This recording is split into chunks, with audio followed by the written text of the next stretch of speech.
স্বৈরাচার, এই যে পলাতক যে স্বৈরাচার পালিয়ে যে গিয়েছে, আমরা গত 15 বছরে দেখলাম যে কিছু হলেই ওদের এই পার্শ্ববর্তী দেশ থেকে শিল্পী আসে, আমাদের শিল্পীদের কোনো খবর টবর নাই। কিছু হলেই, সেটা সরকারি অনুষ্ঠান হোক, বেসরকারি হোক, ব্যক্তিগত হোক, কিছু হলেই দেখি এই সব ওই দেশি শিল্পীরা আসে, গান করে কি করে না করে। আর তারপরে তো দেখলাম এই যে যেই দলটি ভেঙে গেল, এদের এমপি মন্ত্রী, তথাকথিত এমপি মন্ত্রী যারা ছিল, একদম মাটিতে গেড়ে বসে দেখি দেখছে। খুবই ইনসাল্টিং ব্যাপার ছিল, নিজেকে খুব ছোট মনে হতো যে এটা কি করছে এরা। আচ্ছা, তারপরে এরা পালিয়ে গেল, 5 তারিখে পরিবর্তিত অবস্থা হলো। মানে 15 বছর দেখেছি শুধু ইন্ডিয়ান শিল্পী আসে, ইন্ডিয়ান শিল্পী আসছে, আশ্চর্য ব্যাপার। দেশি ওকে। শিল্পীদের খবরই পাই না। আচ্ছা, এই 5 তারিখের পরিবর্তন হলো, 5 তারিখের পরিবর্তনের পরে হঠাৎ করে দেখলাম, এতদিন দেখলাম দিল্লি থেকে আসতো, এখন দেখি ইসলামাবাদ থেকে আসা শুরু করলো। এ পাকিস্তানি শিল্পী আসে, এ এসে এই কনসার্ট করে, ও এসে এই কনসার্ট করে। তো একদিন সকালে আহ, ও, নাস্তা খাওয়ার টেবিলে আমি যখন নিউজগুলো দেখছি, হঠাৎ দেখি যে এক পাকিস্তানি শিল্পী আসবে। কেন পাকিস্তানি শিল্পী আসবে?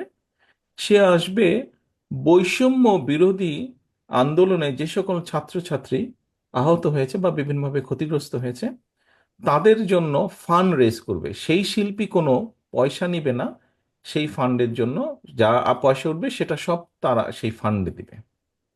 কিন্তু ওখানে একটা ভিতরে লুকোনো ব্যাপার ছিল, বিপিএল এর খেলা ছিল। সেই বিপিএল এর খেলার নাম করে সেখান থেকে পত্রিকার নিউজে যা আমি দেখলাম, 3.5 কোটি টাকা সে নিয়ে যাবে বা নিয়ে গিয়েছে। সকালে নিউজটা দেখার পরে আমার খুব মেজাজ খারাপ করলো, খুব বিরক্ত লাগলো। আমি তখন আমাদের দলের যারা এই কালচারাল লাইনে যারা কয়েকজন জড়িত আছে, এরকম কয়েকজনকে আমি ডাকলাম। আমি ডেকে বললাম যে দেখো, সামনে 16ই ডিসেম্বর আমি একটি কনসার্টের আয়োজন করতে চাই ঢাকা শহরে। তো কিন্তু ওই কনসার্টের বৈশিষ্ট্য হতে হবে সব বাংলাদেশি শিল্পী থাকবে, এবং শুধু বাংলাদেশি শিল্পী। নর্মালি কনসার্ট বলতে আমরা বুঝি যে সাধারণত ব্যান্ড সঙ্গীত যারা হয় তাদেরটাই, তাদের অনুষ্ঠানকে আমরা কনসার্ট বলি। আমি বললাম যে না, এখানে শুধু ব্যান্ড সঙ্গীত থাকবে না, আমাদের বিভিন্ন ধরনের বাউল থাকবে, আমাদের পল্লীগীতি থাকবে, আমাদের আধুনিক গান থাকবে। অর্থাৎ আমাদের দেশের কম বেশি যারা শিল্পী, বিভিন্ন ধরনের, সব ধরনের শিল্পী থাকবে। বিকাল থেকে অনুষ্ঠান শুরু হবে। কোথায় করবে, কোথায় করবে আলোচনা করে তখন আমিই বললাম যে কেন আমরা মানিক মিয়ার সামনে করলে সমস্যা কি হয়? আমাদের তো বিজয় দিবস, তো মানিক মিয়ার সামনে যদি বড় রাস্তাটা করি, মানুষজন আসবে, ও গান শুনবে ওই দিন, এবং এটার সাথে একটা সামঞ্জস্যপূর্ণ থাকবে। আলহামদুলিল্লাহ, আমরা অনুষ্ঠানটি আয়োজন করেছিলাম, এবং আলহামদুলিল্লাহ এখন পর্যন্ত কনসার্ট বলতে যা বোঝায়, বাংলাদেশের সবচেয়ে বৃহৎ কনসার্ট হয়েছে এটা।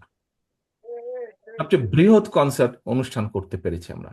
এবং আমাদের সবচেয়ে বড় সার্থকতা, বাংলাদেশি বাংলাদেশি এবং বাংলাদেশের প্রায় বলা যায় নাম করা যত শিল্পী আছেন, সবাই সেদিন ওখানে পারফর্ম করেছিলেন।